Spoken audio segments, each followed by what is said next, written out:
यर्मिया रहा है। केवल अनुग्रह ही लोगों का जीवन परमेश्वर की ओर मोड़ सकता है। केवल अनुग्रह ही सबसे कटापी तक पहुंच सकता है और उसका हृदय पिघला सकता है। कोई दंडाज्ञा ऐसा नहीं कर सकती। आज हम यीशु को देखते हैं और उस पर कोई पर्दा नहीं है और उसकी हर किरण कहती है, वो चमकती है और उनसे कहती है कि हमारे पाप चले गए हैं, आपके पाप चले गए हैं। उसके चेहरे पर वो पूरी ज्योति कहती है कि तुम्हारे पाप हटा दिए गए हैं, तुम्हारे पाप चले गए हैं, तुम्हारे पाप क्षमा कर दिए गए हैं, आमीन, दूर कर दिए गए हैं, आमीन। अब और श्राप तुम्हारे जीवन पर नहीं है। परमेश्वर की ओर से कोई कोप नहीं है, कोई दंड अब आपकी ओर या आपके परिवार की ओर नहीं आ रहा है।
आज पास्टर जोसेफ प्रिंस के साथ हमने एक नई श्रृंखला शुरू की है, दंडाज्ञा मारती है पर आत्मा जीवन देता है।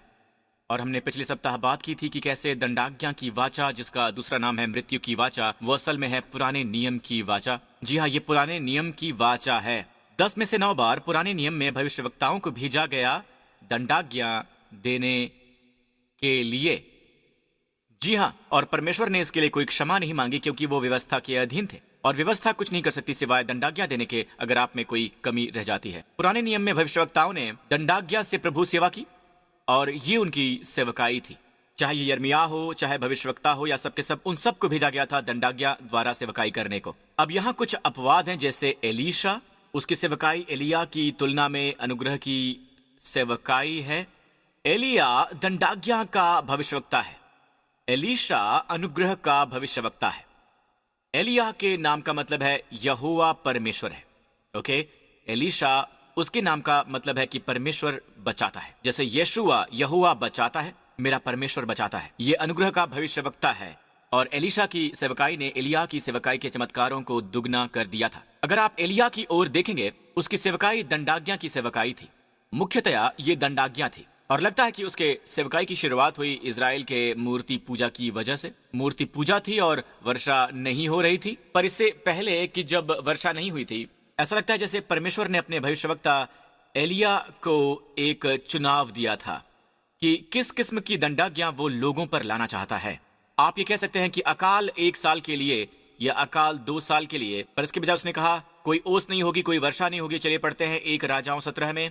तिशबी एलिया जो गिलाद के परदेसियों में से था, उसने अहाब से कहा, इजराइल का परमेश्वर यहोवा जिसके सम्मुख में उपस्थित रहता हूँ, उसके जीवन की शपथ इन वर्षों में मेरे बिना कहे न बरसेगा और न ओस पड़ेगी। यहाँ ने लिखा है कि 3.5 साल तक। बाद में हम जानते हैं कि 3.5 साल तक हुआ। गौर करें, मेरे बिना कहे, वो कहता है मेरे बिना कहे, जैसे कि परमेश्वर ने कहा हो, एलिया चुनो कि तुम इस प्रदेश पर क्या नाजिल करना चाहते हो। कुछ है जो रखने की परमेश्वर ने उसे अनुमति दी, और ये कहता है कि इन वर्षों में मेरे बिना कहे ना तो मेह बरसेगा और ना ही ओस पड़ेगी। ओके, हम जानते हैं कि उसके बाद ये 3.5 साल तक रहा। पर तब भी क्या परमेश्वर का हृदय सचमुच इसमें था? क्योंकि याकूब में लिखा है कि एलिया भी तो हमारे सुख भोगी मनुष्य था, ठीक है, और उसने गिड़गिड़ा कर प्रार्थना की कि मेह न बरसे। उसे गिड़गिड़ा कर प्रार्थना करनी पड़ी कि मेह न बरसे। ये बिल्कुल ऐसे है जैसे उसे प्रार्थना करनी पड़ी कि ये मेह न बरसेगा। आमीन। तो ये ऐसा नहीं है कि जैसे कि ये पाप के कारण है, जहां ना तो कोई ओस पड़ेगी ना ही कोई मेह बरसेगा। ये ऐसे जैसे अपने शब्दों द्वारा दंडाज्ञा की घोषणा करता है, और उसने गिड़गिड़ा कर प्रार्थना की कि मेह ना बरसे, और 3.5 वर्ष तक भूमि पर मेह नहीं बरसा। ठीक है, फिर उसने प्रार्थना की तो आकाश से वर्षा हुई। गौर करें, ये शब्द गिड़गिड़ाना दूसरी जगह पर नहीं है जहां ये आशीष है। वर्षा हुई, इस बार उसने बस प्रार्थना और वर्षा हुई। और आप उस वर्णन में पढ़ते हैं जैसे कि परमेश्वर इतने उतावले हैं वर्षा लाने के लिए। परमेश्वर एलिया से कहते हैं, मैं धरती पर वर्षा लाने वाला हूं, पर उन्होंने ये कभी नहीं कहा कि मैं धरती पर अकाल लाने वाला हूं। तो आप देखें, परमेश्वर का हृदय तब भी जब उन्हें दंडाज्ञा देनी है तो भी वो इच्छा से मनुष्य के प्रति नाजिल नहीं करते हैं। विलाप गीत 3 हमें बताता है कि वो मनुष्यों को अपने मन से न तो दबाता है और न ही दुख देता है। उनका हृदय ऐसा करने के लिए नहीं है। हालांकि लोग दंडाज्ञा के काबिल हैं, लोग असल में जैसे इसकी मांग कर रहे हैं, फिर भी परमेश्वर का हृदय इसमें कतई नहीं है। और परमेश्वर चाहते थे कि एलिया इसे सीखे, तो यहां तक कि करीत नाले पर परमेश्वर को कौओं को भेजना पड़ा। जानते हैं, ये उसके डांटने का एक तरीका है कि अशुद्ध पक्षियों से वो भोजन पाए। वो जो व्यवस्था का भविष्यवक्ता था, उसकी सेवकाई थी वो लोगों को परमेश्वर की व्यवस्था में बुलाया जाए। और देखिए, वहां ये एलिया का चित्र है। तब ही एलिया रूपांतरण के पर्वत पर प्रकट हुआ था जब यीशु रूपांतरित हुए थे। बाइबल कहती है उनका चेहरा चमक रहा था, उसके कपड़े चमक रहे थे जिसमें एक दमक थी, और वो उजले थे शकीना में। और बाइबल कहती है दमक रहे थे। लूका 9 में इस दमकने का मतलब है ये उजाला अंदर से आ रहा था। ये वो तेज नहीं था जो यीशु पर बाहर से चमका था, वो ऐसा था कि उनसे तेज निकल रहा था और उनका चेहरा रूपांतरित हो रहा था। उनके कपड़े शुद्ध सफेद चमचमाते हुए उज्जवल थे, जैसे कि पृथ्वी भी धोबी उसे इतना सफेद नहीं बना सकता था, बाइबल कहती है। और फिर मूसा और एलिया प्रकट हुए। ठीक है, अब मूसा कौन है? वो व्यवस्था का प्रतिनिधि है, और एलिया भविष्यवक्ता का प्रतिनिधि है, भविष्यवक्ता का। आमीन। और उन्होंने परमेश्वर की धार्मिकता की गवाही दी। आपको याद है पतरस ने असल में क्या कहा? और पतरस, याकूब और यूहन्ना वहां थे। यीशु के 3 शिष्य वहां थे, और वो अपनी नींद से जागे थे यीशु की महिमा को देखने के लिए। और फिर उन्होंने कहा, पतरस ने यीशु से कहा, हे प्रभु, हमारा यहाँ रहना अच्छा है, इच्छा हो तो यहाँ 3 मंडप बनवाऊं। जाहिर है ये सुकात यानी वाचा के तंबू के उत्सव के दौरान था। चलो, एक तेरे लिए, एक मूसा के लिए और एक एलिया के लिए मंडप बनाएं। दूसरे शब्दों में वो यीशु के अनुग्रह को उसी स्तर पर ला रहा है जिस पर व्यवस्था और भविष्यवक्ता हैं। और बाइबल कहती है कि एक उजले बादल ने उन्हें छा लिया। जब परमेश्वर ने व्यवस्था दी, बाइबल कहती है, परमेश्वर कहते हैं, मैं बादल के अंधियारे में होकर तेरे पास आता हूं। वहां अंधेरा था, एक काला बादल था, और यहाँ है एक उजला हुआ बादल, क्योंकि ये अनुग्रह का समय है। आमीन। यीशु अनुग्रह और सत्य यीशु मसीह द्वारा ही आए हैं। व्यवस्था मूसा द्वारा दी गई, पर अनुग्रह और सच्चाई यीशु मसीह के द्वारा आई। ये एक उजला बादल था जो उन पर छा गया, क्योंकि पतरस कह उठा था और उसने यीशु को व्यवस्था और भविष्यवक्ता के स्तर पर खड़ा कर दिया था। पिता कहते हैं, ये मेरा प्रिय पुत्र है, इसकी सुनो, उनकी मत सुनो। व्यवस्था और भविष्यवक्ता की मत सुनो, नहीं इसकी सुनो। नया आ गया है। दोस्तों, हमें रूपांतरण के इस पर्वत का सबक सीखने की आवश्यकता है। हमें यीशु को सुनना है। आमीन। अनुग्रह की आवाज को सुनना है, व्यवस्था और भविष्यवक्ता की आवाज को नहीं। आमीन। इसलिए यीशु पतरस, याकूब और यूहन्ना को लेकर आए। पतरस के नाम का मतलब है पत्थर। व्यवस्था पत्थर पर कुरेदी गई, पत्थर पर तराशी गई। याकूब का मतलब है पौधा लगाना या किसी जगह पर लगाना, और यूहन्ना है परमेश्वर का अनुग्रह। परमेश्वर का अनुग्रह, तो आप कह सकते हैं कि व्यवस्था की जगह पर परमेश्वर का अनुग्रह लगाया गया। अनुग्रह की पौध व्यवस्था की जगह पर लगाई गई। हालेलुया, आमीन, आमीन। और हमें सिखाना पड़ा सिर्फ एक ही सबक कि यीशु हमारे जीवन में है। आमीन। और बाद में हम पाते हैं कि एलिया परेशान था, क्योंकि जानते हैं, राजा अहाब की पत्नी इजबेल कहती है कि मैं उसे मरवा डालूंगी, आज मैं एलिया को मार डालूंगी। और फिर वो भाग गया क्योंकि वो इजबेल से डरता था, एक औरत से। ये होता है जब आप परमेश्वर से अपनी आंखें हटा लेते हैं। और पता है जब वो गया, पता है परमेश्वर ने उसकी देखभाल की, उन्होंने उसे आपूर्ति दी। हालांकि वो यात्रा परमेश्वर द्वारा नहीं निर्धारित की गई थी। परमेश्वर ने नहीं कहा कि हारे पर्वत की ओर जाओ, हौरब है सिने पर्वत। वो वापस सिने पर्वत पर गया। वो व्यवस्था का भविष्यवक्ता है और वो वहां वापस गया जवाबों के लिए। वो वहां पर गया शिकायत करने के लिए, किसी की खातिर नहीं, किसी की प्रार्थना के लिए नहीं, बल्कि परमेश्वर के लोगों के विरुद्ध शिकायत करने। और पौलुस ने लिखा है रोमियो 11 में कि कैसे वो इजराइल के विरोध में परमेश्वर से विनती करता है। पता है परमेश्वर इसे पसंद नहीं करते हैं। तो वो वहां गया और देखते हैं कि क्या होता है। जब वो सिने पर्वत पर पहुंचा, वहां वो एक गुफा में जाकर टिका, और वही जगह है जहां परमेश्वर ने मूसा और इजराइल की जाति को 10 आज्ञाएं दी जब वो मिस्र से बाहर निकलकर आए। और ये गुफा वही जगह है जहां मेरा मानना है कि मूसा ने परमेश्वर की पीठ का हिस्सा देखा। आमीन। वहां एक गुफा में जाकर टिका और यहोवा का ये वचन उसके पास पहुंचा कि हे एलिया, तेरा यहां क्या काम। अब आप कल्पना करें कि हम कह रहे हैं तुम यहां क्या कर रहे हो, मतलब कि उसे वहां नहीं होना चाहिए था। तुम व्यवस्था के इस पर्वत पर क्या कर रहे हो? तुम व्यवस्था के इस भूमि पर क्या कर रहे हो? अनुग्रह की भूमि नहीं, व्यवस्था की भूमि। यहां क्या कर रहे हो एलिया? और वो कहता है कि मुझे बड़ी जलन हुई। गौर कीजिए, स्वयं को उचित ठहराना और दूसरों पर आरोप लगाना। सेनाओं के परमेश्वर यहोवा के निमित्त मुझे बड़ी जलन हुई, क्योंकि इजरायलियों ने तेरी वाचा टाल दी, तेरी वेदियों को गिरा दिया और तेरे नबियों को तलवार से घात किया है, और मैं ही अकेला रह गया हूं और वे मेरे प्राणों की खोजी भी हैं। अब गौर करें, मैं पर स्वयं के प्रति सचेतना पर यही हुआ था। तभी वो डर गया था। वो इजबेल से डरकर भाग गया, परमेश्वर से नजरें हटा ली और खुद पर डाली, और यहां पर वो खुद को उचित ठहरा रहा है। और आप ऐसा बहुत कुछ देखते हैं। आमीन। अपने आप को उचित ठहराना, खुद को उचित ठहराना अक्सर आप देखते होंगे, और दूसरों पर आरोप लगाते हुए। जब आप खुद को उचित ठहराते हैं तो दूसरों को आरोपित करते हैं, और यहाँ वो इजराइल पर आरोप लगाता है। और पौलुस ने एलिया के जीवन के इस भाग का जिक्र किया रोमियो 11 में, ये कहते हुए कि कैसे एलिया ने इजराइल के विरुद्ध विनती की, और ये शब्द और फिर नीचे आइए।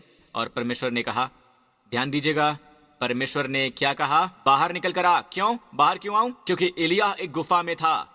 आमीन। और व्यवस्था आपको भयभीत बनाती है, आपको स्वयं को छुपाने पर बाध्य करती है। व्यवस्था आपको एक गुफा में वापस लेकर जाती है। परमेश्वर कहते हैं कि निकलकर यहोवा के सम्मुख पर्वत पर खड़ा हो। और यहोवा पास से होकर चला, और यहोवा के सामने एक बड़ी प्रचंड आंधी से पहाड़ फटने और चट्टानें टूटने लगी, तो भी यहोवा उस आंधी में न था। जी हाँ, वो नहीं था। अब ये पहला प्रकटीकरण है आंधी का, और वो सब जो एलिया के जीवन में देखा गया। ठीक है, याद करें कि इससे पहले की वर्षा आए कार्मल पर्वत के विजय के बाद, कार्मल विजय के बाद, आमीन, तो वहां एक आंधी आई थी, एक आंधी, और एलिया प्रार्थना कर रहा था। वहां एक आंधी आई, वो थी उसकी सेवकाई। और पता है परमेश्वर क्या कह रहे हैं? तेरी वो सेवकाई जो कि बहुत ही ज्यादा आलीशान है और वो सब, आमीन, ये वो चीज नहीं है जो एक जाति का हृदय परमेश्वर की ओर मोड़ेगी। परमेश्वर उसे दिखा रहे हैं कि सभी सजाएं भी लोगों को परमेश्वर की ओर नहीं मोड़ेंगी। आमीन। परमेश्वर उस आंधी में नहीं था। और फिर वो यहां पर कहता है, फिर आंधी के बाद भूइंडोल हुआ, तो भी यहोवा उस भूइंडोल में न था। और यही एलिया की सेवकाई है, ठीक है, पर परमेश्वर भूचाल में न था, ठीक है। और फिर वहां ये लिखा है, फिर भूइंडोल के बाद आग दिखाई दी। और ये एलिया की सेवकाई है कार्मेल पर्वत पर, आमीन, जिसकी साक्षी है वो आग जो वहां गिरी, तो भी यहोवा उस आग में न था। फिर आग के बाद, आग हमेशा दंडाज्ञा की बात करती है, और यहां लिखा है कि परमेश्वर आग में न थे, पर आग के बाद एक दबा हुआ धीमा शब्द सुनाई दिया। तो परमेश्वर आंधी में नहीं थे, परमेश्वर भूडोल में नहीं थे, वो आग में। मुझे याद है बहुत साल पहले यहां पर एक ग्रुप था। मैं ग्रुप को फॉलो नहीं करता हूं। मुझे याद है उस ग्रुप का नाम है अर्थ विंड एंड फायर।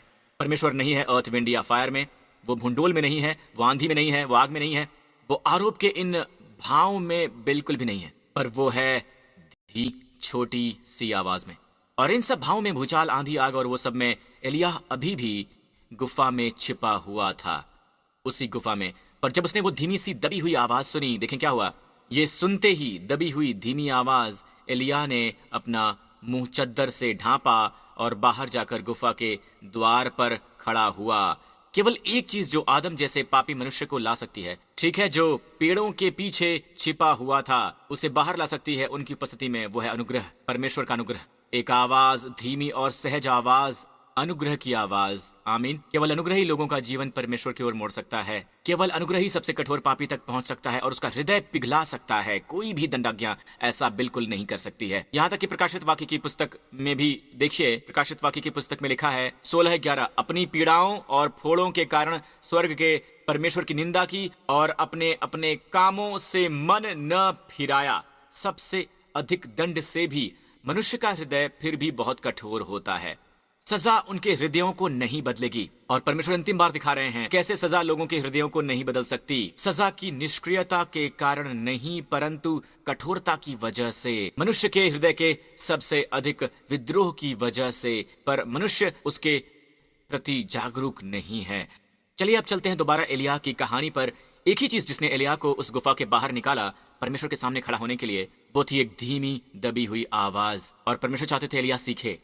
और हाँ, जब वो शिकायत कर रहा था कि कैसे परमेश्वर के लोगों ने आपकी वेदियां तोड़ दी हैं, उन्होंने तुम्हारे भविष्यवक्ताओं को मार दिया है, इजराइल के विरुद्ध बोल रहा था, जानते उन्होंने क्या कहा? एलिय्याह, मैंने अपने लिए 7,000 पुरुषों को रख छोड़ा है जिन्होंने बाल के आगे घुटने नहीं टेके हैं। मत सोचो कि तुम ही अकेले बचे हो, मेरे पास 7,000 हैं अनुग्रह के चुनाव के द्वारा। और ना केवल ये, क्योंकि वो परमेश्वर के लोगों के विरुद्ध बात कर रहा था, परमेश्वर कहते हैं कि तुम्हारी सेवकाई खत्म हो गई है, यानी अपने उत्तराधिकारी का अभिषेक करो। जैसे कह रहे हो कि अपने उत्तराधिकारी एलीशा का अभिषेक करो। एलीशा जो अनुग्रह का भविष्यवक्ता है। ओके, तो हमें एलिय्याह और एलीशा की कहानी समझने की आवश्यकता है, व्यवस्था और अनुग्रह को समझने की भी आवश्यकता है, और पुराने नियम की वाचा को भी। दोस्तों, हम पुराने नियम की वाचा के अधीन बिल्कुल नहीं है। बहुत से लोग चाहते हैं कि एलिय्याह के दिन हमारे ऊपर आ जाएं वापस से। जानते हैं कैसे यूहन्ना जो प्रेम का प्रेरित है, ठीक है, चलिए जानते हैं याकूब और यूहन्ना के बारे में लूका 9 में, और देखते हैं वहां क्या हुआ था। यीशु सामरिया के गांव में आए, परंतु उन लोगों ने यीशु को उतरने ना दिया क्योंकि वो यरूशलेम को जा रहे थे। और ये देखकर उसके चेले याकूब और यूहन्ना ने कहा, जानते उन्होंने क्या कहा? ध्यान दीजिएगा। हे प्रभु, क्या तू चाहता है कि हम आज्ञा दें कि आकाश से आग गिरकर उन्हें भस्म कर दे, बिल्कुल वैसे ही जैसे एलिय्याह ने किया? तो आज भी कुछ यहां मसीही हैं जो सोचते हैं कि एलिय्याह का उदाहरण, उसे परमेश्वर की तस्दीक हासिल है, उसे परमेश्वर की तस्दीक हासिल है। अब सुनिए मेरे दोस्तों, ये परमेश्वर का हृदय नहीं है। और देखिए कैसे यीशु ने इन दोनों का जवाब दिया, परंतु उसने फिर कर उन्हें डांटा और कहा, तुम नहीं जानते हो कि तुम कैसी आत्मा के हो, क्योंकि मनुष्य का पुत्र लोगों के प्राणों को नाश करने नहीं वरन बचाने के लिए आया है। और वो किसी और गांव में चले गए। शायद आप दावा करें एलिय्याह का आत्मा बनने का, पर यीशु इसकी अनुमति नहीं देते हैं। आमीन। और भविष्यवक्ता का आत्मा आज नए नियम में है। देखिए, यह है 1 कुरिन्थियों 14:3 में। यहां लिखा है कि परंतु जो भविष्यवाणी करता है, अब नया नियम है, ये नया नियम है, वो जो भविष्यवाणी करता है, वो जो भविष्यवाणी करता है, क्या बात करता है? उन्नति की बात, प्रशंसा निर्मित करने की बात और उपदेश और शांति की बातें कहता है। तो अगर आज आप भविष्यवाणी करते हैं तो ये होगी शांति की बातें, ये होगा उपदेश, प्रशंसा करना, शांति की बातें, उपदेश देना और प्रशंसा करना। बाइबल कहती है हर एक दिन एक दूसरे को समझते रहो कि तुम में से कोई जन पाप के छल में आकर कठोर ना हो जाए। आमीन। दूसरे शब्दों में, हर एक दिन एक दूसरे को प्रोत्साहित करने की आवश्यकता है। हर दिन हमें किसी को सुकून और दिलासा के शब्द कहने की आवश्यकता है। आमीन। यह है हमारी सेवकाई। जानते हैं दंडाज्ञा का अंतिम सेवक कौन है? जानते हैं सबसे अंतिम कौन है? यूहन्ना। यूहन्ना बपतिस्मा देने वाला। बाइबल में ऐसा लिखा है। मत्ती 11:13 की ओर देखते हैं। यीशु ने स्वयं कहा, ये यीशु के शब्द हैं। यीशु ने कहा, यूहन्ना तक सारे भविष्यवक्ता और व्यवस्था भविष्यवाणी करते रहे। किसके तक? किसके तक? यूहन्ना तक। तो दंडाज्ञा की वाचा खत्म हो जाती है यूहन्ना के साथ। मुझे ये पसंद है क्योंकि यूहन्ना के नाम का मतलब है परमेश्वर का अनुग्रह। सभी भविष्यवक्ता और व्यवस्था, ठीक है, मिल जाते हैं परमेश्वर के अनुग्रह के अंदर, क्योंकि वो दंडाज्ञा का अंतिम भविष्य वक्ता था। वो दंड आज्ञा का अंतिम भविष्य वक्ता था, दंडाज्ञा की वाचा का। देखिए, पुराने नियम में दंडाज्ञा की वाचा दरअसल परमेश्वर की है। दरअसल दंडाज्ञा की वाचा में महिमा है। पढ़िए 2 कुरिन्थियों 3। गौर करें, यहाँ ये लिखा है, और यदि मृत्यु की ये वाचा जिसके अक्षर पत्थरों पर खोदे गए थे यहाँ तक कि ये तेजोमय हुई। वहां तेज था। यहाँ लिखा है कि मूसा के मुंह पर के तेज के कारण जो घटता भी जाता था, इजराइल उसके मुंह पर दृष्टि नहीं कर सकते थे, उसके मुंह पर दृष्टि नहीं कर सकते थे। अब देखिए वचन 9 को, तो आत्मा की वाचा और भी तेजोमय क्यों ना होगी। तो आप देखें, दंडाज्ञा की वाचा में भी तेज था। यहाँ पर लिखा है, तो धर्मी ठहराने वाली वाचा और भी तेजोमय क्यों न होगी। हालेलुया। दोस्तों, आपने अभी तक कुछ नहीं देखा है और परमेश्वर पूरे संसार भर में अनुग्रह के प्रभु सेवक खड़े कर रहे हैं, नई वाचा के प्रभु सेवक, और वो हमें लैस कर रहे हैं नए प्रभु सेवक बनने के लिए, नई वाचा के योग्य प्रभु सेवक बनने के लिए। वो शब्द नहीं जो मारता है, पर उस आत्मा के जो जीवन देता है। हालेलुया। और ये धार्मिकता की ये वाचा कहीं अधिक बढ़कर होगी इस अंतिम समय के रिवाइवल में। ये उनसे कहीं अधिक बढ़कर होगी। अतीत के सभी रिवाइवल से जिनमें मिश्रण था इस दंडाज्ञा की वाचा का। परमेश्वर ने ये नहीं कहा कि उन प्रभु सेवकों में कोई तेज नहीं था, पर बहुत बार इसका नतीजा ज्यादा देर नहीं रहा। नतीजा यह था कि पुरानी वाचा का तेज, व्यवस्था का तेज था, ये हमेशा धीमी पड़ती रहती है, उसी तेजोमयता की तरह जो मूसा के चेहरे पर हुआ करती थी। तो दोस्तों, बाइबल कहती है, परंतु जब हम सबके उघाड़े चेहरे से प्रभु का प्रताप इस प्रकार प्रकट होता है, जिस प्रकार दर्पण में, तो प्रभु के द्वारा जो आत्मा है, हम उसी तेजस्वी रूप में अंश अंश करके बदलते जाते हैं। देखिए, उसका इंग्लिश स्टैंडर्ड वर्जन है और बहुत से दूसरे वर्जन हैं जिनमें लिखा है, हम सब उघड़े चेहरे वाले हैं, पर असल में पर्दा मूसा के चेहरे पर था। यदि आप इस संदर्भ में देखें, यहाँ लिखा है कि अब भी जब वो पुराना नियम पढ़ते हैं, चलिए उस पर वापस चलते हैं। सो ऐसी आशा रखकर हम हियाव के साथ बोलते हैं। और मूसा किनाई नहीं, जिसने अपने मुंह पर पर्दा डाला था ताकि इजरायली उस घटने वाली वस्तु के अंत को न देखें। तो पर्दा कहां था? इजरायलियों के चेहरे पर नहीं, ये मूसा के चेहरे पर था। ठीक है, पर वो मतिमंद हो गए यहूदी लोग, क्योंकि आज तक पुराने नियम को पढ़ते समय उनके हृदयों पर वही पर्दा पड़ा रहता है, पर वो मसीह में उठ जाता है, वो मसीह में उठ जाता है। और आज तक जब भी कभी मूसा की पुस्तक पढ़ी जाती है, बाय द वे, मूसा को आप पढ़ते हैं, मूसा की पहली 5 पुस्तकों में जो है उत्पत्ति, निर्गमन, लेवी व्यवस्था, गिनती, व्यवस्था विवरण यानी तोरा, तब से लेकर आज तक यानी पेंटेट्यूक तक, और आज तक जब भी मूसा की पुस्तक पढ़ी जाती है तो उनके हृदय पर पर्दा पड़ जाता है। परंतु जब कभी उनका हृदय प्रभु की ओर फिरेगा तब वो पर्दा उठ जाएगा। प्रभु तो आत्मा है, और जहां कहीं प्रभु का आत्मा है वहां क्या है? वहां स्वतंत्रता है। और हम सब बेपर्दा चेहरे के साथ हैं। पर जिस संदर्भ में मैं इसका अध्ययन कर रहा था, और बहुत से थियोलॉजियन इस पर विश्वास करते हैं कि पर्दे पर से पर्दा हटाया जा सकता है, पर इसका यह भी मतलब होता है कि यीशु की ओर देखना, उनका चेहरा बेपर्दा है। आमीन।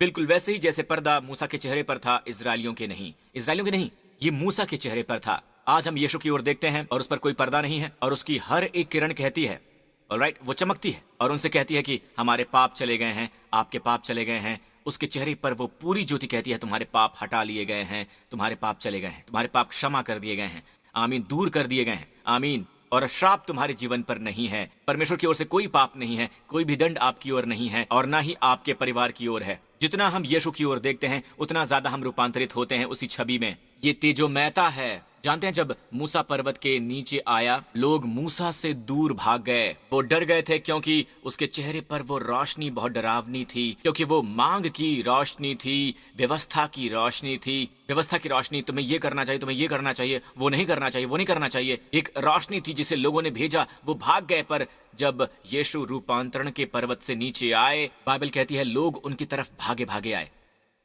लोग उनकी तरफ भाग के आए नई वाचा की रोशनी की वजह से। और ये रोशनी कहती है कि तुम्हारे पाप हटा लिए गए हैं, तुम्हारे पाप चले गए हैं, श्राप उठा लिया गया है, आमीन। अब आशीषें तुम पर दी गई हैं, तुम्हारे पास धार्मिकता का वरदान है परमेश्वर के आगे खड़े होने के लिए। हालेलुया। मुझे खुशी है कि मुझे इस व्यक्ति का प्रचार करने को मिल रहा है। हालेलुया। धन्यवाद यीशु, धन्यवाद यीशु। अगर इस समय आप ये देख रहे हैं तो खुद से कहिए, मैं इस आदमी को क्यों देख रहा हूं? और शायद आपके किसी दोस्त ने कहा है देखने के लिए, और आप पूछ रहे हैं कि मैं इस आदमी को क्यों देख रहा हूं। आप इसे अंत तक देखिएगा, क्योंकि परमेश्वर आपको बुला रहे हैं घर की तरफ, अपनी तरफ। वो आपको बुला रहे हैं उनके घर की ओर जहां बहुतायत है, और परमेश्वर कह रहे हैं, घर आओ प्रेम के पास, घर आओ मेरी बाहों में। मैं तुम्हारे पापों को तुम्हारे विरुद्ध नहीं रख रहा हूं, मैं तुमसे प्रेम करता हूं। मैं तुम्हें एक धर्म नहीं दे रहा, मैं तुम्हें सच्चाई दे रहा हूं, मैं तुम्हें धार्मिकता का वरदान दे रहा हूँ। आमीन। क्योंकि मेरा पुत्र तुम्हारे लिए मरा है, मेरा पुत्र तुम्हारे पापों के लिए मरा है। मैं तुम्हारे पापों की ओर नहीं देख रहा, मैं अपने लिए तुम्हारी जरूरत को देख रहा हूँ। तुम्हारी जरूरत मेरे प्रेम के लिए, तुम्हारी जरूरत हमारी आपूर्ति के लिए। और मैं तुमसे कह रहा हूँ बेटा, मैं तुमसे कह रहा हूँ मेरी बेटी, घर आ जाओ मेरे प्रेम के हृदय में। तो अगर आप हैं तो मेरे साथ अभी ये प्रार्थना कीजिए और अपने पूरे दिल के साथ ये प्रार्थना कीजिए। कहिए, हे स्वर्गीय पिता, मैं आपके पुत्र के वरदान के लिए आपका धन्यवाद करता हूँ। मेरे प्रभु और मेरे उद्धारकर्ता यीशु मसीह के लिए धन्यवाद कि मसीह मेरे पापों के लिए मरा। मुर्दों में से जिलाए जाने के लिए धन्यवाद। धन्यवाद हे पिता, यीशु मसीह मेरा प्रभु है, मेरा उद्धारकर्ता है। हालेलुया। अब मैं अत्यधिक आशीषित हूँ, अत्यधिक अनुग्रहित हुआ हूँ। मैं अत्यधिक अनुग्रहित हुआ हूँ और बहुत ज्यादा प्रेम प्राप्त हूँ यीशु के नाम में। बधाई हो, अब आप नए सिरे से जन्मे हैं। ये एक धार्मिक अनुभव नहीं है, ये एक सच्चाई है, ये एक सबसे बड़ा चमत्कार है, नए जन्म का चमत्कार। आपने नए सिरे से जन्म लिया है, अब आप स्वर्ग के नागरिक हैं। आमीन। अब आप परमेश्वर की संतान हैं, परमेश्वर के स्वभाव वाले, और परमेश्वर का जीवन आप में बह रहा है। आमीन। और परमेश्वर का आत्मा आप में वास करता है। लगातार ट्यून इन करते रहिए, प्रभु के मार्ग को हमेशा सीखते रहिए। आमीन। और पाते रहिए हमेशा आशीषें और अधिक आशीषें और अधिक आशीषें।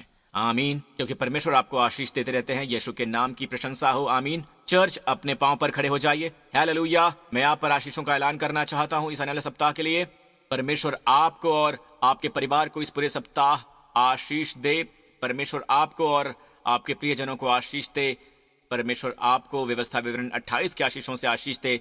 परमेश्वर पिता अब्राहम की आशीषों से नवाजे और परमेश्वर आपको प्रदान करे अपनी दिव्य सुरक्षा। आप में से हर एक को अपने हाथ से, उसके हाथ आपकी सुरक्षा कर रहे हैं। उसके पुत्र का लहू आपकी सुरक्षा कर रहा है, आपका और आपके परिवार का ये सुरक्षा कर रहा है कोविड-19 के संक्रमण से और हर एक संक्रमण से, हर एक रोग से, हर एक खतरे से, हर एक हानि से और दुष्ट की हर एक शक्ति से, अपने बेटे के लहू के द्वारा। और प्रभु आप पर अनुग्रह करें और आप पर मुस्कुराएं इस पूरे ही सप्ताह। आमीन। और जहां भी आप मुड़ें, आप उनके अनुग्रह की अपेक्षा करें। आमीन। परमेश्वर का अनुग्रह आप पर है, प्रभु आप पर हैं और आपके प्रियजनों को अनुग्रहित करें और परमेश्वर आपको और आपके परिवार को प्रदान करें अपना अद्भुत शालोम, संपूर्णता और शांति, प्रभु यीशु मसीह के नाम पर। और सब लोगों ने कहा आमीन। मैं आपसे फिर मिलूंगा।